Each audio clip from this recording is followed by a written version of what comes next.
Assalamualaikum warahmatullahi wabarakatuh. Waalaikumsalam.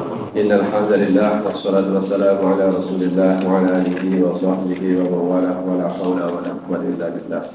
Subhanaka la ilma lana illa ma 'allamtana innaka antal alimul hakim. Amma ba'du. Alhamdulillah kita ketemu kembali untuk melanjutkan kajian rutin kita. Pertemuan ini akan melanjutkan pembahasan masih di surah Al-Baqarah ayat 38. A'udzu billahi minasy syaithanir rajim. Bismillahirrahmanirrahim. Qul ihbitu minha jami'an fa imma ya'tiyannakum minni hudan faman tabi'a hudaya fala khawfun 'alaihim wa la hum yahzanun. والذين كفروا وكذبوا بآياتنا أولئك أصحاب النار هم فيها خالدون. أعوذ بالله من الشيطان الرجيم. Bismillahirrahmanirrahim. Qulna, kami katakan, ihbitu, turunlah kalian semuanya. Minha, dari surga, jami'an, semuanya. Turunlah kalian minha dari surga, jami'an, semuanya. Fa imma ya'tiyannakum, kapan saja datang kepada kalian, minni dariku. Apa yang datang? Dan petunjuk. Kapan saja datang petunjuk kepada kalian, maka faman tabi'a hudaya, siapa saja yang mengikuti petunjukku, fala khaufun 'alaihim, maka tidak akan ada rasa takut yang menimpa dirinya. Siapa yang mengikuti petunjuknya Allah, maka tidak akan punya rasa takut bagi mereka, wala hum yahzanun, dan mereka tidak bersedih hati.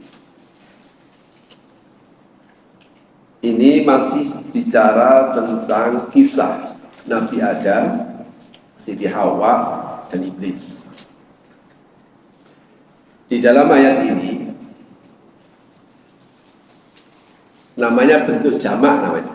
Itu bentuknya jamak. Turunlah kalian semuanya. Tapi ada bentuk yang perintah sama-sama disuruh turun, tapi dia tidak bentuk jamak. Di sini terus ihbita di surah Toh.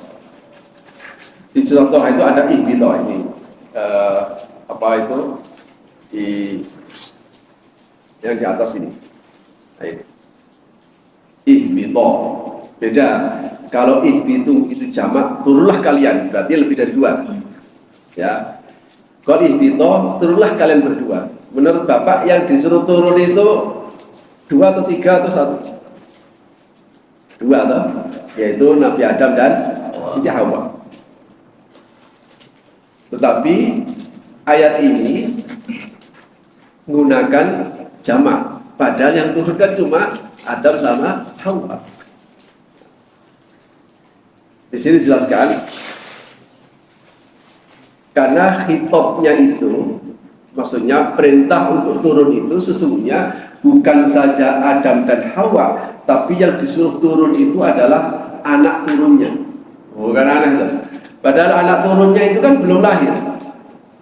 Kalau begitu anak turun Adam itu sudah dihidupkan di sulbi Adam dan kemudian terus itu. Makanya kita disebut Bani Adam. Kita ini satu saudara dan satu nenek moyang, namanya Mbah Adam. Jadi kalau begitu, yang mendapatkan hukuman sehingga dia jatuh, menjadi dia jatuh secara spiritual, itu bukan saja Adam dan Hawa, tapi sekaligus anak turunnya. Loh kok bisa Pak? Kan belum ada anak turunnya. Nah ini didasarkan, Imam Sya'rawi ini mendasarkan pada ayat yang lain di surah Al-A'raf. Di situ sebut Al-A'raf 11, walaqad khalaqnakum tsumma sawwarnakum tsumma qulna lil malaikati isjudu li Adam. Di situ ada kami jamak. Kemudian kami ciptakan kalian. Kata kalian itu bentuk jamak. Tsumma sawwarnakum, kemudian kami bentuk kalian. Kalian juga jamak. Tsumma qulna, kemudian kami katakan kepada malaikat usjudu. Nah, ini aneh ini. Padahal asalnya jamak, harusnya inilah kejelian Al-Qur'an itu. Harusnya kalau sesuai dengan tuntutan bahasa, walaqad khalaqnaka, sungguh kami ciptakan engkau. Wah, karena nanti Adam kan yang malaikat kan enggak sujud kepada kita toh. Malaikat sujud pada Adam. Harusnya ini kalau pikiran kita, di situ kejelian Al-Qur'an.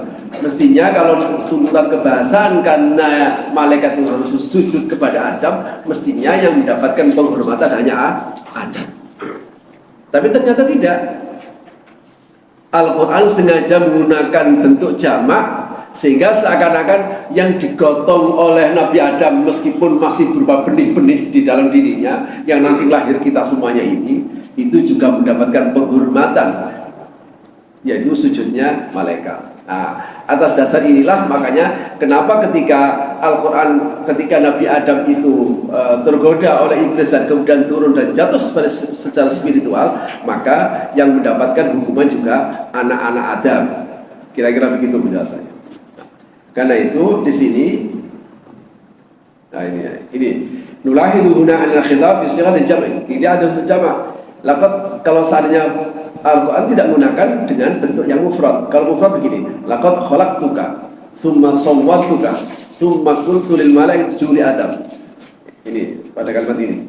Nah, ini harusnya begini. Harusnya ini ayatnya harus seperti begini. Kalau seandainya memang kita tahu yang sujud yang disujudi itu maksudnya yang dihormati hanya Adam, ternyata tidak. Bahkan al-haqqa lillahi ta'ala yuridu ayul kita ilana sa'al khalqi kana kullu dzurriyyati Adam makmurina fi dhahri.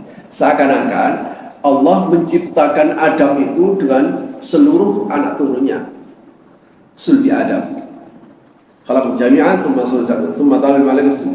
Nah, fal nahnu, pertanyaannya fal nahnu kunna mawjudin. Apakah saat itu kita sudah wujud? Na'am. Kita sebenarnya sudah wujud. Cuma kunna mawjudin fi Adam. Kita wujud di dalam sulbinya Adam. Makanya dengan bersamaan turunnya Adam itu ada perjanjian tauhid namanya. Ini namanya perjanjian primordial, perjanjian suci manusia dengan Tuhan. Di saat alam arwah sebelum turun semuanya. Pertanyaannya sama. Alastu bi rabbikum. Bukankah aku ini Tuhan kalian? Kita jawab semuanya. Qalu bala syahidna. Ya, saya bersaksi bahwa engkau adalah Tuhanku. Makanya Al-Quran menggunakan istilah kalau manusia itu turun kok beriman kepada Allah, itu bahasa Al-Quran itu alladzina yufuna bi'ahdillah. Dia telah memenuhi janjinya yang dulu pernah diucapkan di alam arwah. Jadi Bapak ini kok muslim, Bapak sudah memenuhi janji. Makanya nggak butuh disyahadatkan lagi, gitu loh. Kan sekarang ada aliran-aliran yang aneh-aneh. Oh, Bapak nggak sah syahadatnya karena Bapak masih belum berbaiat. Loh, kita ini nggak pernah terbukti jadi kafir kok suruh baiat lagi, suruh syahadat lagi. Kita ini nggak pernah terbukti jadi kafir dan nggak pernah keluar dari Islam kok suruh syahadat. Kenapa? Karena ketika keluar Bapak sudah Islam. Nah, makanya dianggap yufuna bi'ahdillah.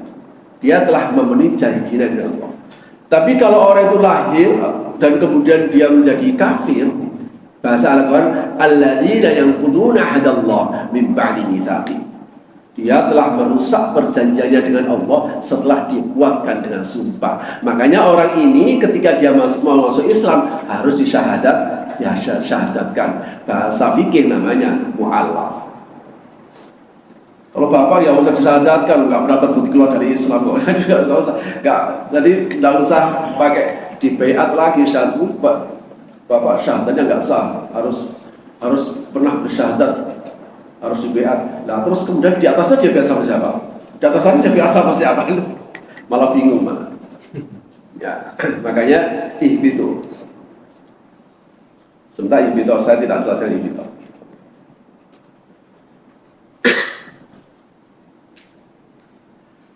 Wa fi qouli ta'ala, di situ ada fa imma ya'yannahum minni hudan, maka kapan saja datang kepada kalian petunjuk. Di sini dijelaskan nulah itu annahu subhanahu wa ta'ala ba'da an marra Adam min tajribah waqa'a fil maksiyah. Ketika Adam itu setelah menang ya, diadu dan malaikat dan menang dan mendapatkan penghargaan masuk surga, dia mendapatkan fasilitas surgawi. Padahal sebenarnya di surga itu tidak untuk bersenang-senang, tapi untuk ujian. Nah, dan ternyata waqa'a fil maksiyah. Gampangannya itu kemudian jatuh Nabi Adam karena tergoda oleh iblis, makan buah terlarang. Kita mengenalnya buah khuldi. Sebenarnya kenapa disebut buah khuldi? Karena iblis itu mengatakan kalau kamu makan buah ini, kamu akan kekal. Makanya supaya enak kita bilang buah khuldi. Padahal nggak ada namanya itu nggak ada. Kita supaya enak saja.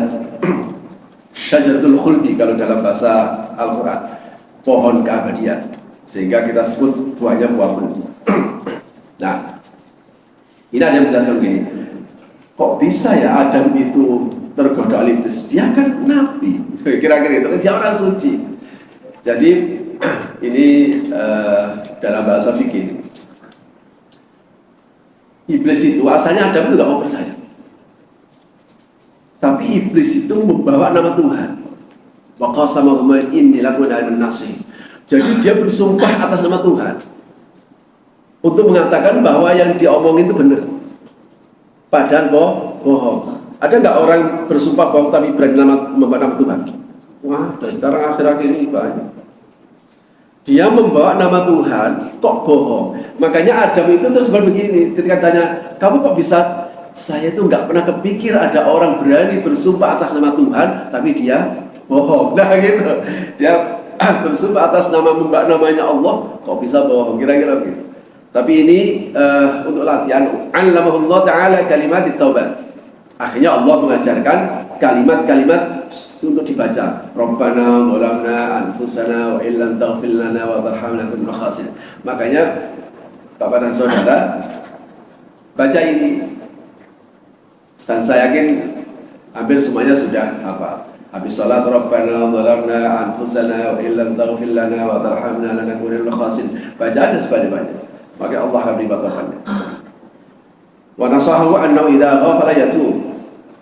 Sekaligus kalimat ini menunjukkan bahwa kamu jangan sampai merasa putus asa dari rahmat Allah. Sekaligus ini untuk menasihati manusia itu ada tetap manusia. Manusia itu bukan malaikat. Malaikat gak pernah salah dan gak mungkin salah karena malaikat gak punya hawa nafsu. La ya'sunallaha ma amaruhum wa yaf'aluna ma yu'marun. Begitu Al-Quran menggambarkan malaikat.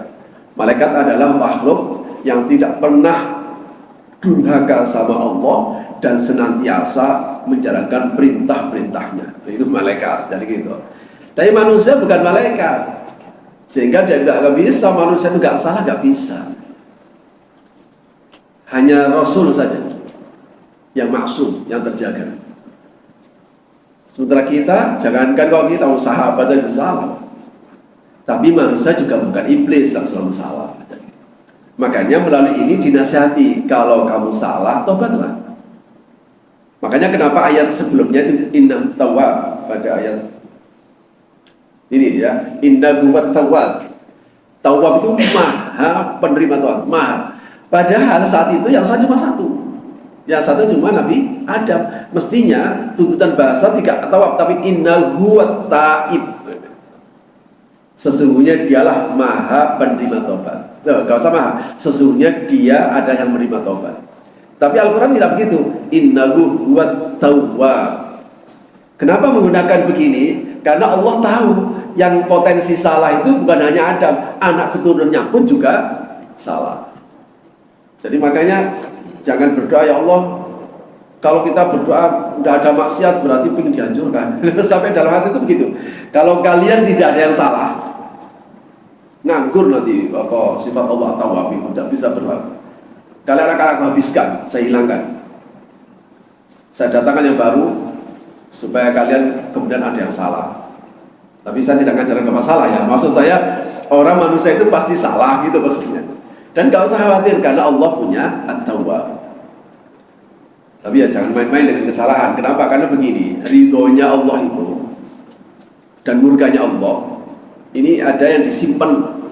Ridhonya Allah itu disimpan di perbuatan baik yang kita tidak tahu.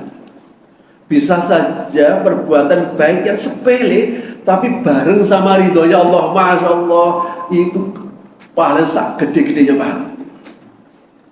Begitu juga murkanya Allah. Kita tidak tahu, kalau sekedar berbuat buruk sih tidak ada masalah. Berbuat maksiat ya, tapi yang kita khawatirkan ketika berbuat maksiat kecil, lah kok bersama dengan itu murkanya Allah juga datang. Waduh, bahaya toh. Nah, karena itu melalui ayat ini kita diajarkan bahwa wanasoha, kita dinasihati jika memang lalai bertobatlah. Jadi makanya orang salah itu memang lalai, bukan sengaja. Ada dialog saat itu Rasulullah dan para sahabat ditanya, dosa besar itu apa? Yang satu menyebut syirik, yang satu menyebut berantem sama orang tua. Dosa-dosa besar yang biasa yang dia bisa diajarkan agama. Tapi ketika Sayyidina Ali ditanya, menurut kamu dosa besar itu apa? Kata Sayyidina Ali, dosa besar itu adalah dosa kecil yang tidak pernah ditaubati. Jadi makanya kita jangan meremehkan dosa kecil, karena dosa besar itu berawal dari dosa kecil. Nah, inilah manfaatnya kenapa kita dianjurkan untuk memperbanyak membaca istighfar. Terus pokoknya istighfar aja. Masya Allah, kalau bapak, tidak tahu lah bapak bagiannya apa, tapi di situ dibarengi dengan istighfar, dibarengi dengan sholawat. Masya Allah, nilainya besar banget Pak.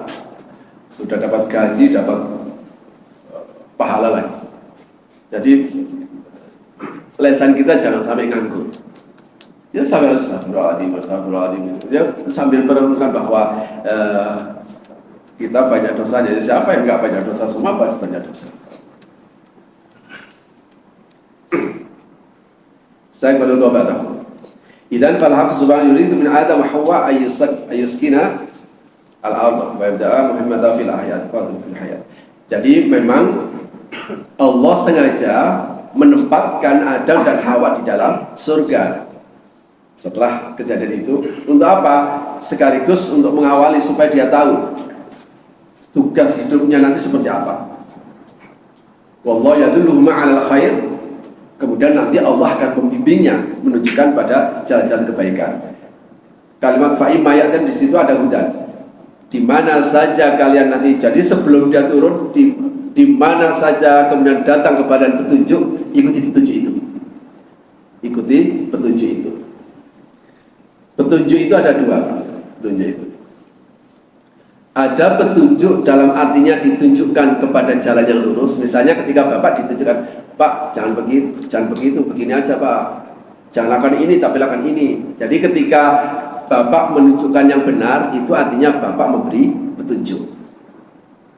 Ketika orang lain menunjukkan kepada Bapak pada sesuatu yang benar, berarti orang itu ngasih petunjuk. Loh Pak, katanya petunjuk itu hanya milik Allah. Manusia nggak bisa ngasih petunjuk. Yang tidak dimiliki manusia adalah memastikan petunjuk itu diikuti atau tidak. Bapak pernah nggak nyuruh orang tapi nggak diikuti? Atau orang nyuruh Bapak tapi Bapak nggak mau ikuti? Oh ya pernah. Jadi betapa banyak orang yang ditujukan kepada yang kebenaran tapi dia nggak bisa ngikuti. Betapa dia menunjukkan kepada kebenaran tapi petunjuknya tidak diikuti. Nah, ini petunjuk ini ada petunjuk yang pertama ini, petunjuk kepada jalan yang benar. Makanya seluruh Al-Quran ini menunjukkan kepada jalan yang benar. Tetapi apakah orang yang ditunjukkan oleh Al-Quran itu akan dibimbing oleh Allah? Nah, ini namanya hidayatul ma'unah namanya. Hidayah itu ada dua.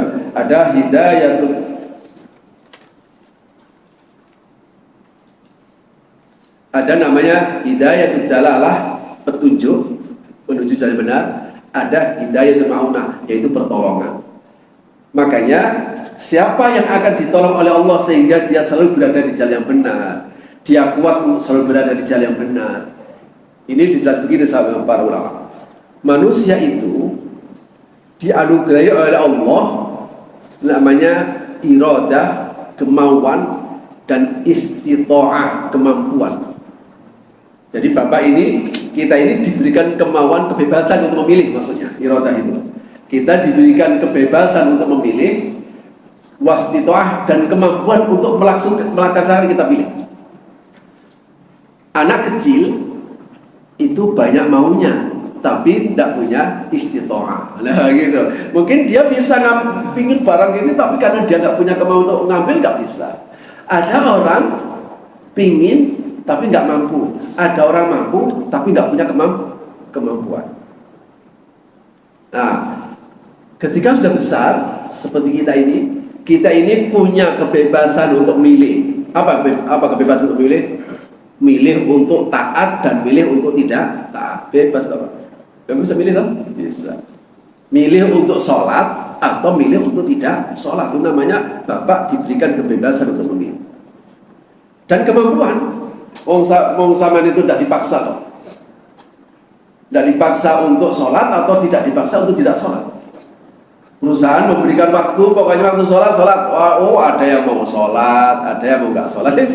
Itu namanya kebebasan. Makanya kata Al-Quran, kalau kemauan dan kemampuan ini kamu arahkan mengikuti Al-Quran, kemampuan yang kita miliki, kebebasan untuk memilih ini kita sesuai dengan Al-Quran, maka Al-Quran Allah akan memudahkan. Namanya taufik. Bahasa kita pertolongan, taufik itu. Allah akan berikan pertolongan. Sebenarnya taufik itu bukan pertolongan, tapi kesesuaian, karena dia yuwaffiqu taufiqa. Karena itu sepanjang kita berusaha untuk menyesuaikan kemampuan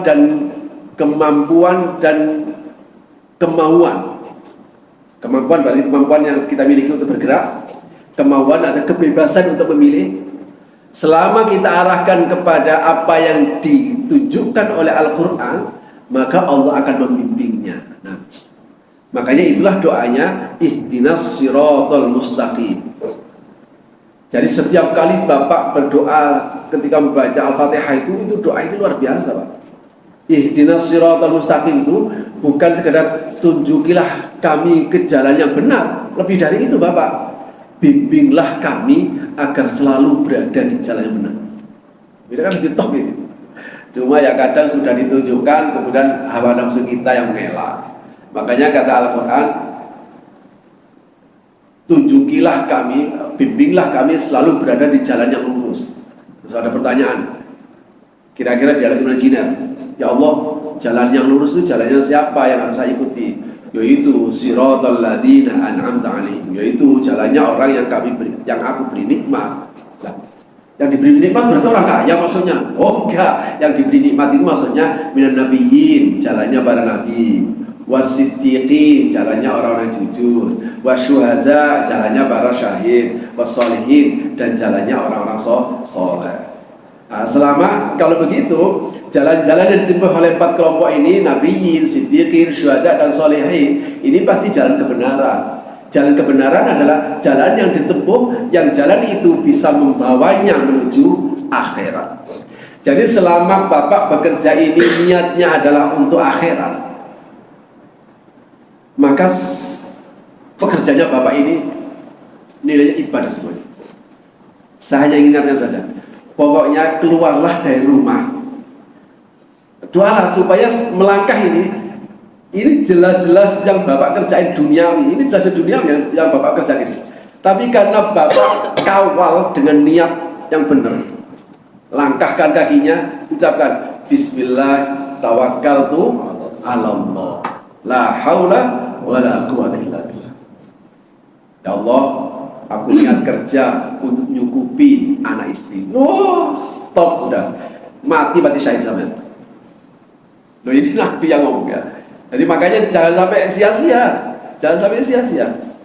Jadi jangan kemudian, wah enak ya Pak Ustadz, kerjaannya akhirat, ini pasti masuk surga. Wah belum tentu. Wah Ustadz itu kadang niatnya pengen cari duit kok. Artinya selama satu aktivitas itu niatnya untuk cari uang, maka dia nggak punya niat apa-apa. Itu bukan jalan yang lurus yang kita harapkan, bukan jalan yang ditemui oleh para nabi, siddiqin, syuhada dan salih. Nah, itu namanya hidayah dalalah, hidayah ma'unah. Jadi Al-Quran, petunjuk-petunjuk yang diberikan oleh siapa saja, ini namanya hidayah dalalah. Dia hanya bisa menunjukkan yang benar, jalan yang lurus, hanya itu saja. Tapi dia tidak bisa memastikan yang ditunjukkan tadi itu diikuti atau tidak bisa. Hanya Allah yang bisa memberikan petunjuk. Nah, ini namanya innaka la tahdi man ahbabta walakin Allah yahdi man yasha. Sesungguhnya engkau tidak akan bisa memberikan petunjuk kepada Rasulullah, kepada orang yang kamu cintai sekalipun. Walakin Allah yahdi man yasha, tapi hanya Allah yang kasih petunjuk. Di sini ada jaminan Bapak dan Saudara. Kata Allah, "Faman tabi'a hudaya." Ini kalau Allah yang jamin, Bapak harus percaya. Kalau saya yang jamin, Pak Tata yang jamin, jangan percaya. Kalau Allah yang jamin, pasti ada Bapak percaya. Faman tabi'a hudaya, kata Al-Quran. Orang sering begini, pokoknya kalau kamu ikut aku, tak tanggung hidupmu. Jangan percaya kalau yang ngomong manusia. Jangan percaya kalau itu ngomong manusia. Sehebat-hebatnya manusia ngomong begitu. Jangan percaya kalau yang ngomong hanya manusia. Tapi ini Tuhan yang ngomong. Kata Allah, faman tabi'a hudaya. Siapa saja yang mengikuti petunjukku, kata Allah, fala khaufun alaihim wala hum yahzanun. Dia tidak akan pernah merasa khawatir, tidak pernah merasa takut, dan tidak akan merasa sedih. Nah, sekarang kita pertanyaan, mawal khauf, mawal hazan. Apa yang dimaksudkan takut itu, dan apa yang dimaksudkan oleh sedih? Takut dan sedih. Al khauf antara ta'a syarran muqbilan la qudrata laka ala daf'i fatakhafu minhu. Takut adalah satu keburukan yang mungkin akan terjadi. Keburukan yang akan terjadi yang kita tidak mampu untuk menangkalnya. Misalnya ini bahasa yang paling gampang saja. Kita misalnya punya gajinya 5 juta, punya 3 anak, anaknya mau sekolah, dilalah tiga-tiganya masuknya bareng, yang satu SD, SMP, SMA. Waduh, Bapak mumet pasti. Wah ini gimana nih? Curhat pada siapa saja. Kalau sudah seperti begini, jangan curhat pada siapa saja. Mending kalau kita curhat itu, udah deh, saya biayai. Oh gampang. Udah susah-susah curhat, saya aja udah susah. Pokoknya jangan percaya kalau yang ngomong manusia itu. Ini pasti ini namanya takut. Sebab apa? Tidak ada jaminan, apalagi Bapak udah kalkulasi. Wah, bagaimana bisa cukup segini nih kalau saya itu mau masukkan? Gak usah begitu. Jaminan Al-Quran, selama Bapak mengikuti hidayahnya, Allah akan mengatasi rasa takut Bapak ini. Ya Bapak nggak usah tahu bagaimana caranya, Allah yang ngomong. Kalau saya ngomong pasti ada kalkulasi, ada hitungan matematika, ada sebab dan akibat. Saya berikan contoh kasus yang paling ekstrim, ya, kasus yang paling ekstrim yang diabadikan oleh Al-Quran, yaitu kasusnya Nabi Musa. Nabi Musa ketika mendapatkan perintah untuk keluar dari Memphis, dari pusat kota, dan dia membawa ribuan orang pengikut yang banyak sekali untuk melarikan diri, karena memang Fir'aun sudah memerintahkan agar menghabisi Musa dan seluruh pengikutnya tanpa terkecuali. Itu digambarkan oleh Al-Quran begini, falamma tara al-jam'an qala ashabu Musa innal mudrakun. Jadi ketika serombongan besarnya lari, di depannya ada laut dan tidak ada jalan tikus lagi. Tidak ada jalan lagi, sudah jalan itu satu-satunya. Sudah di depan laut, di belakang Fir'aun. karena jalannya itu rata dan ini rombongan besar, meskipun jauh-jauhnya tetap kelihatan. Angka sampai 1 kilo misalnya itu tetap kelihatan. Falamma taro'al jam'an, ketika dua kubu ini saling melihat, Fir'aun dengan bala tentaranya melihat rombongannya Musa dan anak buahnya melihat Fir'aun dan rombongannya. Kira-kira kalau bapak sak rombongan dengan Nabi Musa, pasti terkencing-kencing bapak. Waduh, dikomplain Nabi Musa. Musa, gimana ini kita gak akan selamat? Inna lamudrabun. Ini namanya takut namanya. Kita pasti akan dikejar oleh Fir'aun. Kenapa? Gak ada pilihan. Pilihannya cuma 2. Kalau tidak nyebur, ya nyerah. Begitu. Karena Musa dan bala tentara tidak ada yang diperlengkapi dengan persenjataan. Sementara Fir'aun persenjataannya lengkap. Musa saat itu tidak menganjurkan begini. Begini aja. Karena kita punya iman dan kita percaya bahwa Allah pasti akan menolong membantu kita. Mari kita nyebur bareng-bareng ke laut. Nah, begitu. Ini namanya bunuh diri namanya. Tidak begitu. Ketika Nabi Musa dikomplain Pak. Ya mungkin dengan ceramah ini suatu saat Bapak kemudian ketemu masalah, Bapak bisa komplain saya. Udah tidak masalah, komplain saja saya. Nanti saya kasih solusinya. Jadi saat itu dikomplain Nabi Musa. Tapi Nabi Musa, dia tenang saja. Sebenarnya Nabi Musa juga kena peristiwa itu. Bukan kemudian Nabi Musa hanya ngasih advice, enggak, dia kena, dia ada di situ dan dikejar oleh Fir'aun. Nabi Musa untuk mengatasi rasa takutnya, benar sebagai manusia biasa pasti takut lah.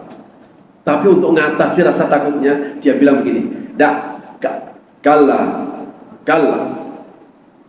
kita tidak akan dikejar. Kamu kok yakin banget? Kan itu sudah tidak ada jalan keluar. Dengan satu pernyataan cukup singkat, inna ma'iya rabbi, sesungguhnya Tuhanku selalu menyertaiku. Wah, top kata-kata ini loh. Ini kan sebuah keyakinan untuk mengatasi rasa takut. Jadi makanya ketika Bapak dan Saudara berada dalam situasi yang tidak bisa Bapak pecahkan dengan pekerjaan tempat Bapak bekerja, tidak bisa diatasi dengan uang yang ditabung, tidak bisa diatasi semuanya, Bapak ngambil filosofinya orang tenggelam. Orang itu bisa tenggelam kenapa? Ini sama misalnya ada 2 orang, yang satu bisa ngambang, yang satu bisa tenggelam. Menurut Bapak apa? Ya karena yang iya Pak, enggak bisa renang. Tapi anehnya itu, saya termasuk orang nggak bisa renang. Jadi kalau makanya saya takut. Saya makanya kalau lihat ada orang kok renang bisa ngambang itu aneh saya. Kok nggak tenggelam ya? Padahal dia gerak ya. Geraknya kan seperti ini, bagi yang bisa renang ya. Geraknya kan seperti ini Pak. Untuk ngambang itu. Kalau saya nyebur Pak, begini, sudah begini ketenggelam. Jadi reaktif ke situ. Udah reaktif begini loh, itu tenggelam. Temanku yang gini, kok enak ya? Malah ngeledek. Renangin gini. Gampang, udah gini aja, pasti nanti sendiri. Saya coba tenggelam juga. Tapi coba orang tenggelam itu, ketika dia tenggelam, setelah tenggelam dia kemana? Nimbul kembali. Di saat dia tidak punya reaksi, justru dia kembali naik karena kebung. Proyek kebung. Artinya ini namanya filosofi saja, filosofi orang tenggelam. Artinya kalau Bapak sudah merasa tidak bisa mengatasi semuanya, bawa kepada kekuatan Allah Subhanahu wa taala. Saya diberikan ijazah ini, Rabbi shrah li sadri wa yassir li amri warfa'li dzikri. Jadi kalau Rabbi shrah li sadri itu ada dalam Al-Qur'an ya. Rabbi shrah li sadri wa yassir li amri warfa'li dzikri bihaqqi nabiyyika Muhammadin sallallahu alaihi wasallam. Saya ijazah kepada Bapak. Ya, Bapak jawab mobil itu. Saya ijazah kepada Bapak ya. Bapak bisa baca ini setiap habis sholat. Kalau nggak kuat, habis maghrib dan habis subuh. Gampang kan? Kalau Rabbi sholli sadri amri kan kita sudah familiar. Nanti saya forward dari Saya kirim dari HP saya melalui Siap. ini bisa dibaca kalau memungkinkan setiap habis sholat 5 kali, tidak banyak. Rabbi syrah sadri wa yassir amri warfa'li dzikri bi haqqi nabiyyika Muhammadin sallallahu alaihi wasallam. Saya juga mendapat ijazah. Insyaallah Allah akan memberikan bukan kemudahannya, dilapangkan dulu dada Bapak, baru diberikan jalan keluar dari program ini hadapi. Ya. Jadi itu takut begitu. Situasi yang berat, keburukan yang akan terjadi, yang kita khawatir nggak bisa ngatasi, kita jadi takut. Al-Quran memberikan jaminan, kalau kamu mengikuti aku, tenang saja. Jadi orang bisa ngatasi rasa takut itu bukan karena duitnya banyak. Orang duitnya banyak, semakin banyak rasa takut. Saya itu sama. Yang stres itu gara-gara duitnya banyak. Kamu juga bapak para teman.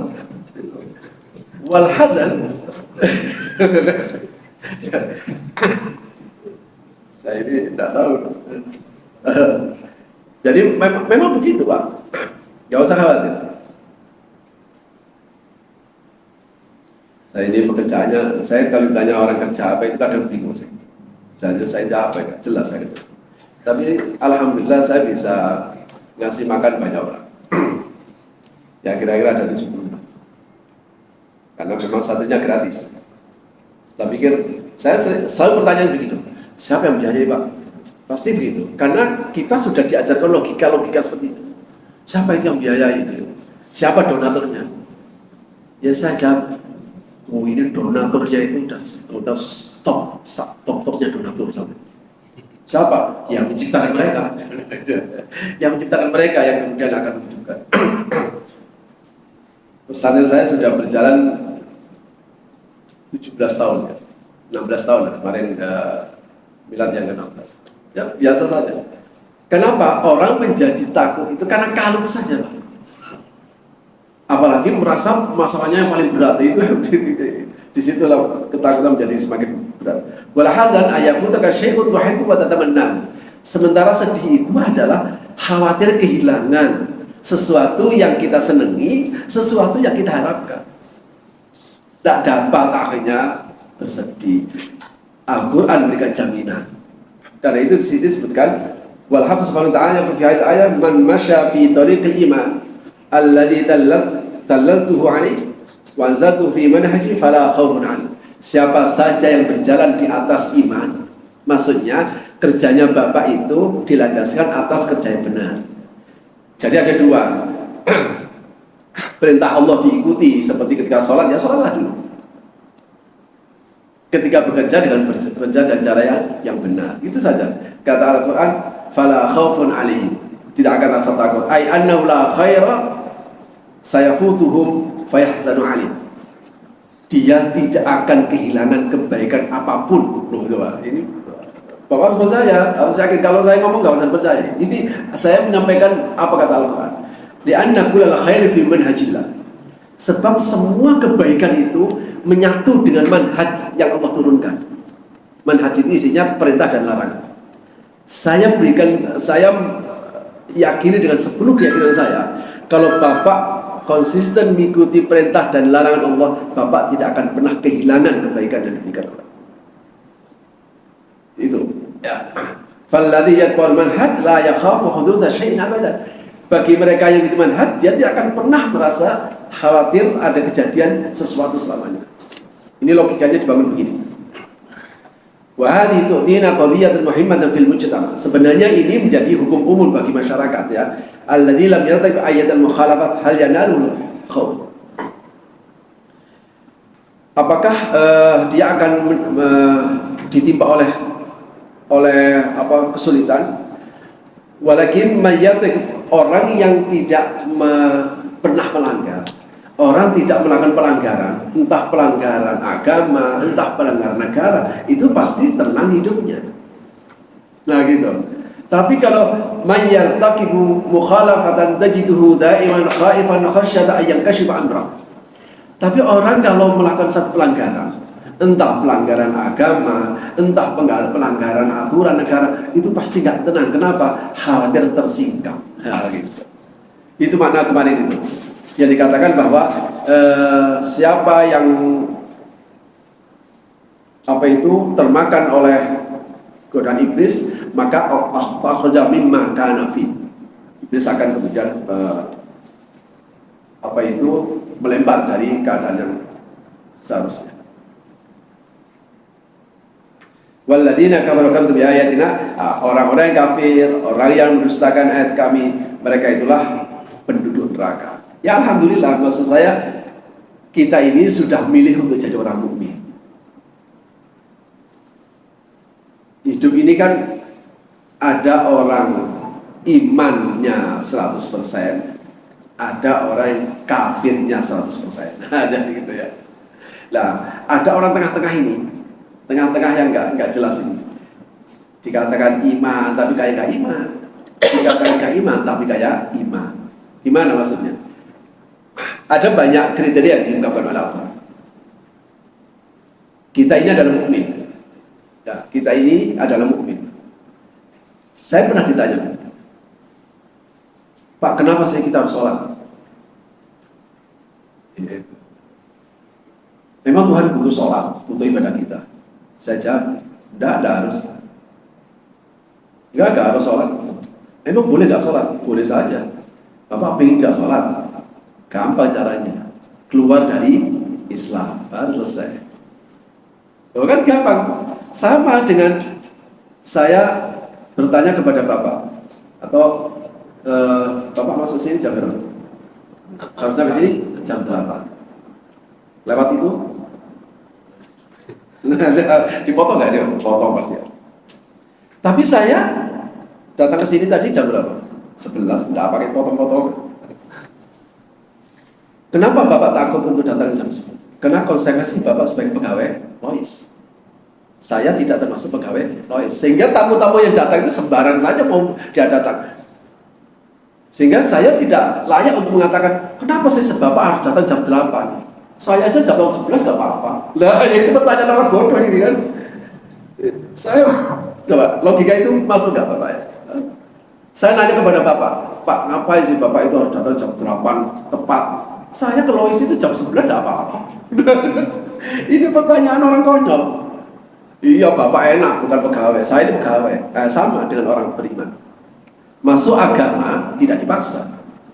Tapi sekali masuk agama, itu seperti Bapak jadi pegawainya perusahaan. Saya tidak merasa pegawai perusahaan Lois, mau datang kapan saja ya suka-suka saya. Nah, gitu. Makanya sholat itu bagian dari aturan karena Bapak beragama Islam. Nah, gitu. Makanya itu untuk ada lagi yang di ayat Al-Hajj. Nah ini Al-Hajj ayat 11. Surah kedua-dua. Wa minan nasi man ya'budu Allah 'ala harf. Fa in asabahu khairun itma'anna bi. Wa in asabathu fitnatun inqalaba 'ala wajhihi khasrat dunya wal akhirah, dzalika huwal khusranul mubin. Ada sementara orang yang beribadah kepada Allah itu hanya dipikir-pikir saja, tidak penuh keyakinan. Gimana cara Al-Quran menggambarkan bahwa orang itu ibadahnya enggak penuh keyakinan? Maksudnya ibadah kepada Allah ya, mengabdi kepada Allah, nyembah Allah, beribadah kepada Allah tidak penuh keyakinan. Apa buktinya? Fa'in asabahu khairun itma'anna bi.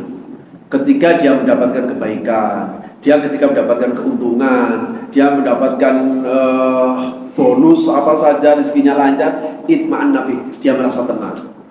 Tenangnya tadi bukan karena iman, karena dia ibadah kepada Allah. Tenangnya itu karena dapat duit. Maka orang seperti gini, wa inna asabatu fitnah inqalaba 'ala wajhi. Ketika dia mendapatkan keburukan, ketika dia mendapatkan kegagalan, ketika dia kehilangan dan sebagainya, inqalaba 'ala wajhi, dia putar haluan. Akhirnya merasa rugi dia sholat, merasa rugi dia sama aja, saya sholat juga susah. Lah orang seperti begini, akibat dari apa? akibat dari mengabdi kepada Allah tidak penuh keyakinan. Makanya saya pernah sampaikan pernyataan Sayyidina Ali itu, kafani izzah an akuna laka abdan wa kafani fakhran an takuna li rabban. Ya Allah, saya tidak butuh apapun untuk menjadikan saya mulia. Saya sudah cukup mulia karena saya jadi hambamu. Kalau jadi hambamu, makanya Bapak datang ke sini untuk sampai sini jam 8 itu bukan karena takut sama pimpinan, tapi karena Bapak punya iman dan iman menuntut Bapak untuk konsekuensi terhadap janji. Itu saja sebenarnya. Bapak kan pasti ada tanda tangan kontrak toh, bahwa berjanji datang di sini jam 8. Itu janji, itu ada janji iman namanya. Artinya ketika Bapak datang ke sini itu tepat waktu dan keluar dari sini jam 4 misalnya, yaitu namanya perjanjian kontrak dengan manusia. Itu hakikatnya perjanjian kontrak dengan Allah Subhanahu wa Ta'ala. Tapi yang seperti begini bisa dilanggar. Oh gitu, maksudnya orang mampu untuk melanggar. Tapi kalau melanggar itu pasti tidak enak kita, pasti merasa khawatir, pasti khawatir. Jadi karena itu berdoalah kepada Allah. Ya, sering-seringlah berdoa, karena kita tidak bisa punya, kita nggak punya kekuatan. Di samping doa tadi itu ada dua doa yang ini direkomendasi langsung oleh Rasul, itu selalu dibaca, yaitu apa? Allahumma a'inni ala zikrika wa syukrika wa husni ibadatika. Saya yakin doa ini sudah banyak yang hafal. Allahumma a'inni ala zikrika wa syukrika wa husni ibadatika. Yang kedua, ya muqallibal qulub tsabbit qalbi ala dinik. Ya muqallibal qulub tsabbit qalbi ala dinik. Saya simpulkan ini.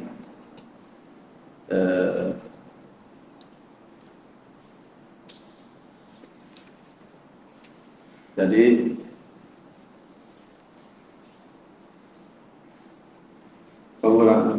perbuatan dosa hakikatnya menjatuhkan martabat rohani manusia. Pokoknya perbuatan dosa itu seperti dalam teori kemuliaan.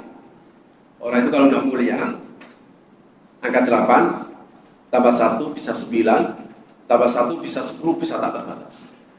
Tetapi ketika dia kurang 1, 9 kurang 1 bukan 8, tapi menjadi 0. Inilah teori di dalam peribahasa akibat bila setitik akan rusak susu sebelah. Allah beri ampunan pemaaf kepada siapa saja yang bertobat. Makanya tidak usah merasa risau karena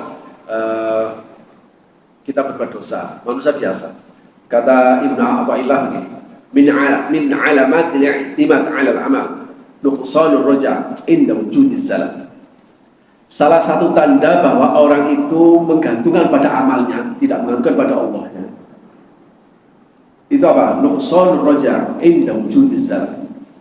Hilangnya pengharapan ketika berbuat salah. Artinya kalau salah ya salah, tapi mintalah ampun pada Allah. Ini juga menjadi pelajaran bahwa keserakahan dan buruk sangka kepada Tuhan hanya akan menjerumuskan manusia ke dalam perangkat setan. Jangan pernah bersangka, Allah selalu memberikan yang terbaik. Allah selalu memberikan rahmat dan kasih sayangnya. Atas nama kasih sayang, Allah ngasih banyak pada bapak dan saudara. Tapi atas nama kasih sayang, Allah ngasih sedikit pada bapak dan saudara. Bahkan atas nama kasih sayang, Allah tidak ngasih apa-apa. Nah, tapi tidak usah khawatir, Allah selalu berikan kasih sayang yang terbaik.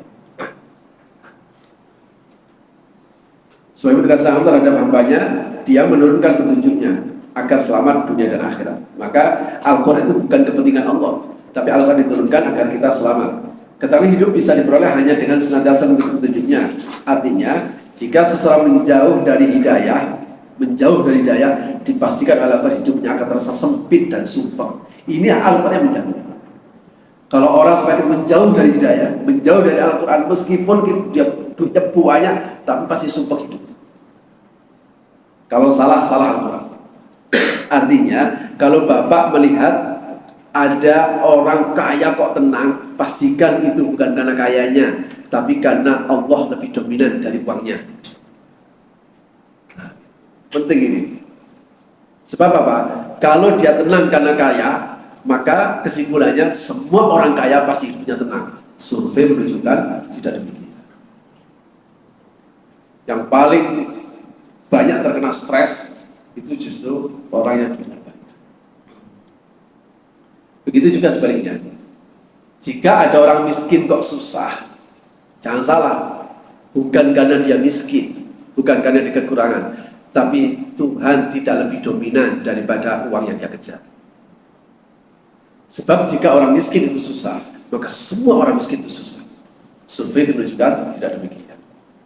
Betapa banyak kita sering mendapatkan seseorang hanya pada hidupnya pas-pasan tapi enak. Gimana Bu? Alhamdulillah. Loh, kita sering menemukan orang seperti begini. Itu artinya hidayah lebih penting yang menjadikan dia hidup tenang. Di antara nikmat yang telah dianugerahkan pada Bani Israel, ini sudah. Saya kira itu pelajaran kita pada hari ini. Ya, insya Allah ini jadi satu informasi yang berharga bagi kita semuanya. Ya, sekali lagi jangan segan-segan untuk senantiasa berdoa dan minta kenal sama Allah. Tapi juga jangan malu kalau seandainya kita mau bertobat. Pokoknya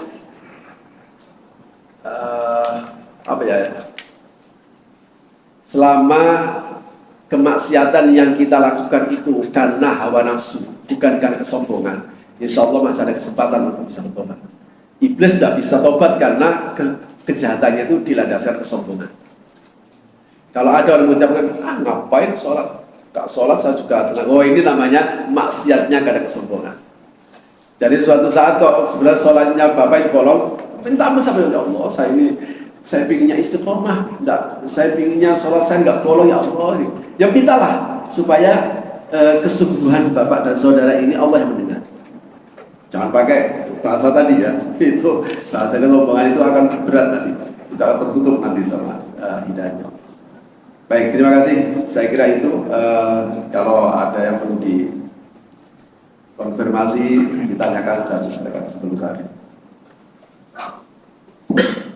Baik, kita ucapkan jazakumullah khairan katsira. Terima kasih kepada Al-Ustaz Dr. Hakim Emah yang sudah mengantarkan kajian tafsir surat Al-Baqarah ayat 38 ya. Satu ayat tapi sangat luar biasa, penuh makna ya. Seakan-akan ini adalah memberikan filosofi kehidupan bagi kita. Kita semua adalah manusia pernah bersalah, tetapi sebesar apapun kesalahan kita, jangan merasa kecil hati ketika kita ingin bertobat kepada Allah. Allah Maha menerima taubat. Kemudian yang kedua adalah Allah memberikan petunjuk kepada kita. Andai kata kita komitmen dengan petunjuk dari Allah, dengan agama ini, maka Allah memberikan sebuah jaminan, walau khaufun alaihim walahum yahzanun, tidak akan pernah takut dan tidak pernah akan sedih. Sejauh mana keyakinan kita, semakin tinggi keyakinan kita, maka selesai berbagai permasalahan hidup yang kita alami, apapun permasalahan hidup yang menimpa diri kita. Baik, masih ada waktu, kami berikan kesempatan kepada Bapak dan saudara-saudara sekalian barangkali ingin bertanya terkait ayat yang tadi disampaikan. Monggo. Monggo, Pak.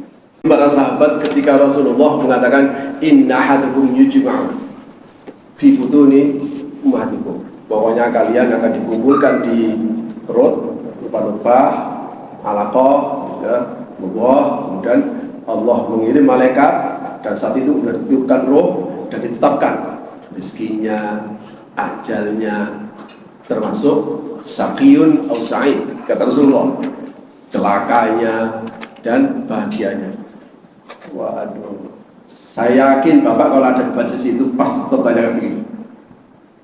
Sahabat kemudian bilang begini, loh, ya Rasulullah, nah kalau sudah ditentukan begitu terus ngapain? Ya udahlah kita serahkan aja sama ketentuan Allah itu. Kita udah capek-capek ibadah, ternyata tentukan neraka ya buat apa? Ya udah kita tentukan aja. Apa jawab Rasulullah? Tidak begitu. I'malu fa kullun muyassarun lima khuliqa lahu. Kamu tetaplah beramal. Baru kemudian Rasulullah segalanya akan dimudahkan. Ini kemudian Rasul membaca ayat fa amma man a'ta wattaqa wa saddaqa bil husna fasayassiruhu lil yusra. Ya. Siapa yang memberi itu usaha enggak Bapak? Memberi. Wattaqa dan hidup di atas garis ketakwaan. Bapak milih berada di atas ketakwaan, milih tidak? Milih. Wa saddaqa bil husna, membenarkan pahala di akhirat. Dengan Bapak hadir di sini ini, Bapak berarti membenarkan ada balasan di akhirat.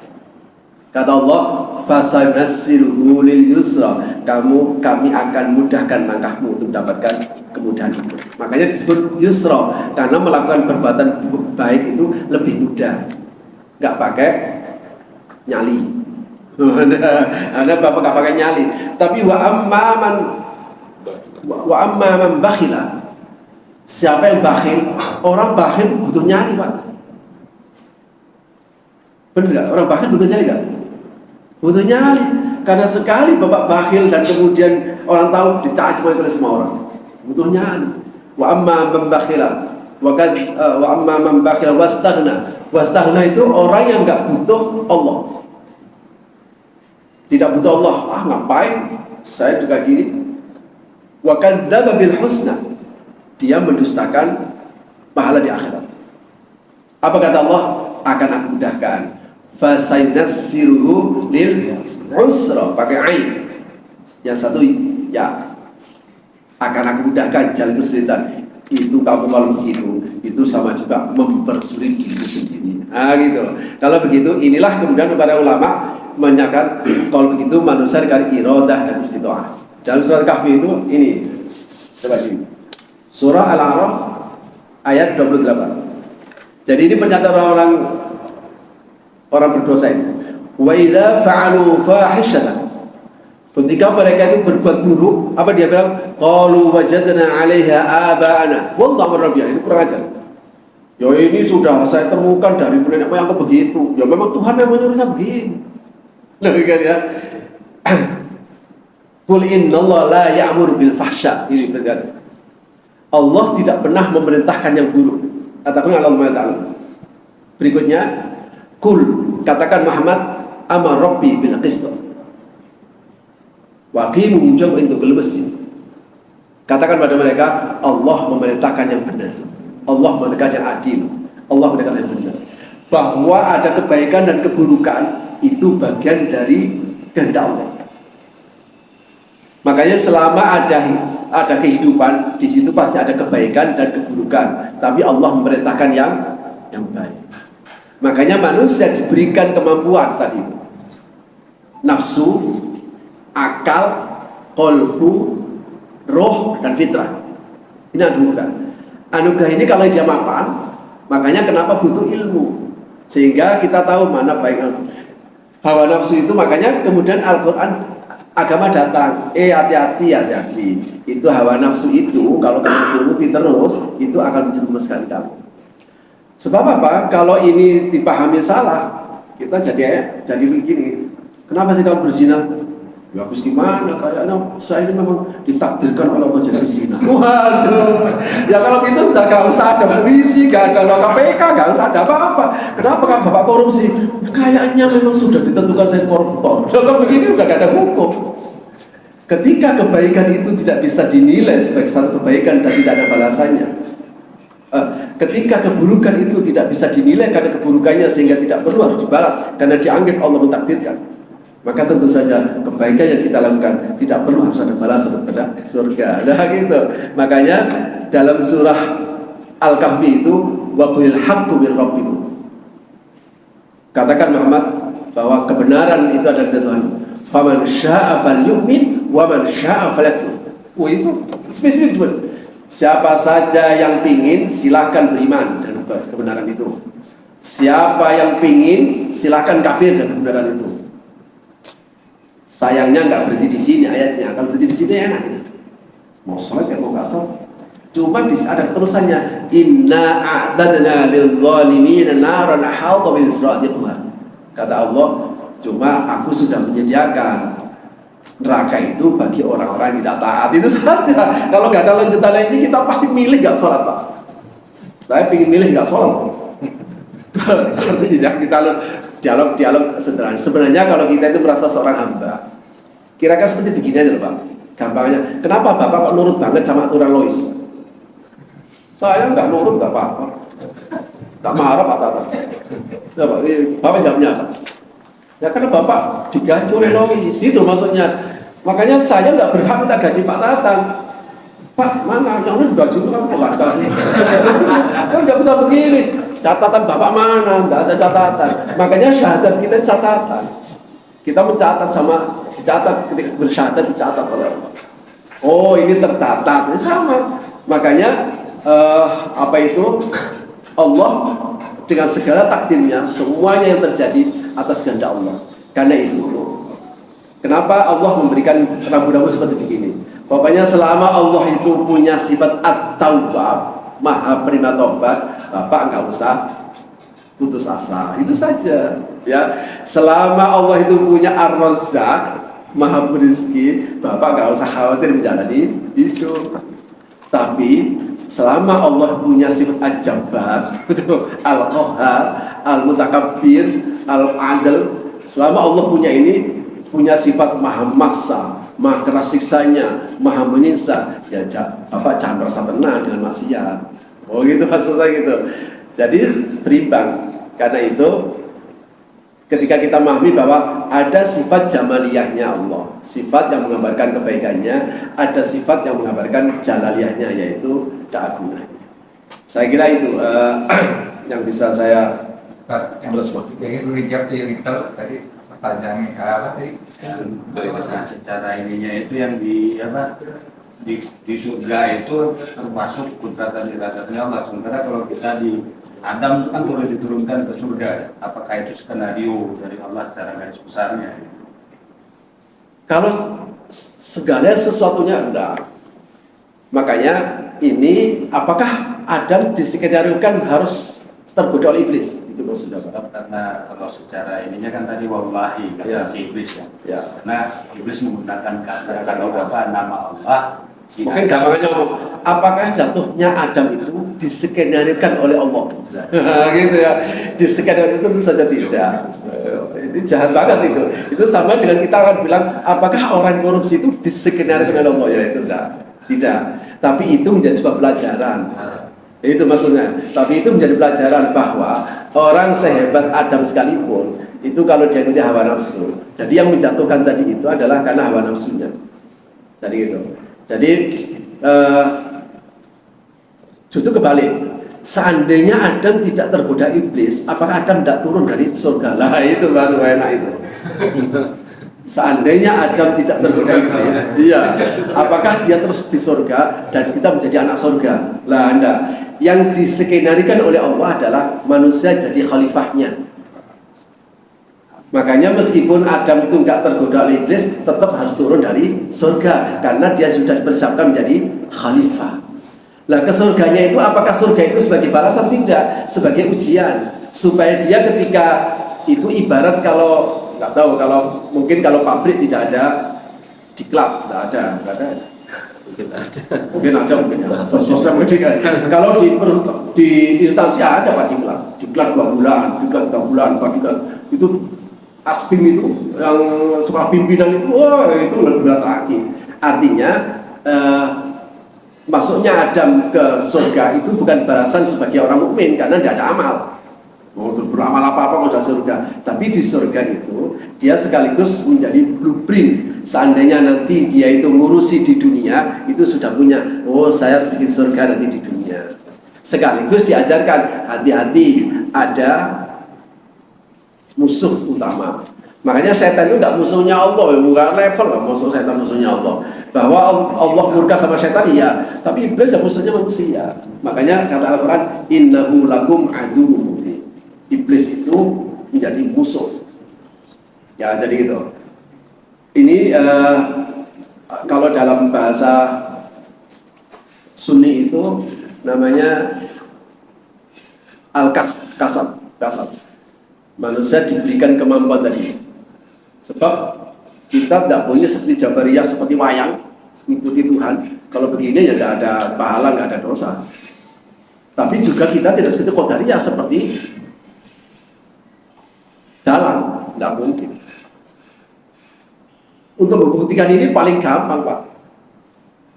Kalau Bapak nyetir mobil di tol dengan kecepatan tinggi, Bapak percayakan pada siapa? Kehebatan Bapak. Nah, ada nggak orang terus kemudian celaka di tol? Ya banyak. Ketika Bapak ada di awang-awang gitu, waduh, coba. Bapak mempercayakan kepada siapa itu di udara?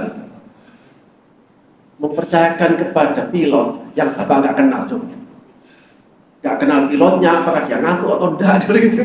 Jadi sebenarnya manusia itu nggak bisa, nggak butuh Tuhan. Makanya kita selalu diajarkan kalau seperti itu, Subhanalladzi sakhkhara lana hadza wa ma kunna lahu muqrinin. Pokoknya jangan terlepas dari segala sesuatu pada Tuhan.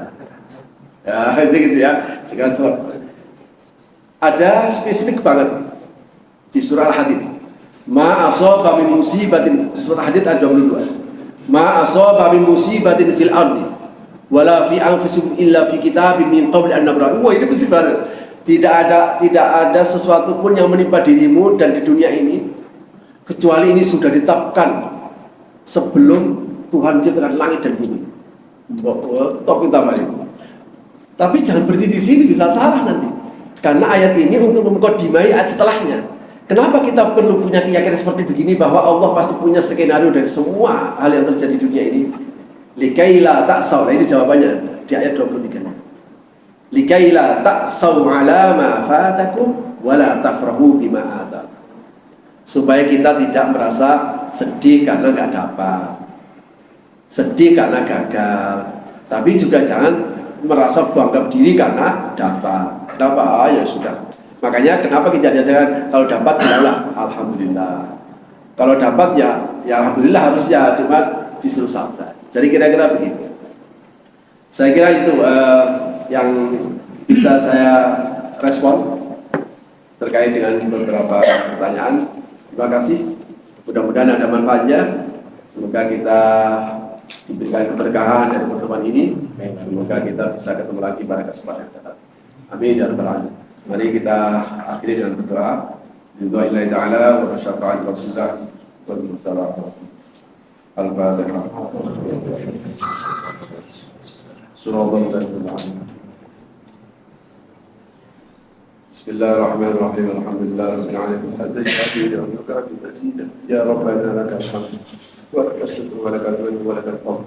كما ينبغي لجلال وجهك وعظيم سلطانك سبحانك لا نحصي ثناء عليك أنت كما أثنيت على نفسك اللهم صل وسلم وبارك على سيدنا محمد وعلى آله وصحبه أجمعين اللهم اجعل اجتماعنا هذا اجتماعا مباركا مرحوما وتفرقنا بعد هذا تفرقا حسنا محصوما اللهم انفعنا بما علمتنا وعلمنا ما ينفعنا وزدنا علما نافعا اللهم نور قلوبنا بنور القرآن كما نورت الأرض بنور شمسك أبدا برحمتك يا أرحم الراحمين اللهم أعنا على ذكرك وشكرك وحسن عبادتك ربنا آتنا من لدنك رحمة وهيئ لنا من أمرنا رشدا ربنا آتنا من لدنك رحمة وهيئ لنا من أمرنا رشدا ربنا آتنا من لدنك رحمة وهيئ لنا من أمرنا رشدا ربنا آتنا في الدنيا حسنة وفي الآخرة حسنة وقنا عذاب النار وصلى الله على سيدنا محمد وعلى آله وصحبه وبارك وسلم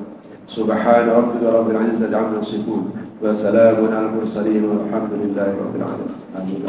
أدعو الله ويرحمه سبحانه وبحمده أشهد أن لا إله إلا أنت أستغفرك وأتوب إليك وصلى الله على سيدنا محمد وعلى آله وصحبه وبارك وسلم والحمد لله رب العالمين والسلام عليكم ورحمة الله وبركاته. Baik, kita akhiri dengan sama-sama membaca basmalah. Alhamdulillah, alhamdulillah. Assalamualaikum warahmatullahi wabarakatuh.